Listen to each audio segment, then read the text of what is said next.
World indigenous day के लिए I would like to wish all the people who are in Tripura, the Tiprasa community, the Mok community, the Chakma community, everyone.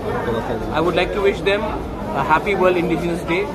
World Indigenous Day इससे पहले त्रिपुरा में नहीं मनाया जाता था, लेकिन इस बार AGC ने प्रोविज़न किया है कि हम लोग वर्ल्ड इंडिजिनस डे बड़े तरीके से बनाएं।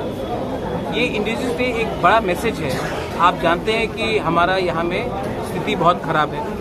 आप देखेंगे कि हमारा तिप्रासा का, चाकमा का, मॉक का, लारमा का कम्युनिटी जो बांग्लादेश में, उनके लिए भी सिचुएशन अच्छा नहीं है। तो वर्ल्ड इंडिजिनस डे एक ऐसा मौका है कि हम लोग पूरे दुनिया को दिखा सकते हैं कि त्रिपुरा हो, बांग्लादेश हो, कहीं में भी हो, नॉर्थ ईस्ट में हो, हम लोग जो नेटिव पीपल है, जो हम लोग हानी बुसा है, सन ऑफ द सॉइल है, उनको हम अपना कल्चर, अपना ट्रेडिशन, अपना सिस्टम को हाईलाइट करके हम एक मैसेज देना चाहते हैं कि आज दुनिया बदल गया होगा, लेकिन वर्ल्ड इंडिजिनस डे को आप बदल नहीं सकते, क्योंकि हम लोग आज भी ज़मीन में हैं और आज भी हमारा सिस्टम है और आज भी हमारा कल्चर को हमको आगे ले जाना है। Thank you.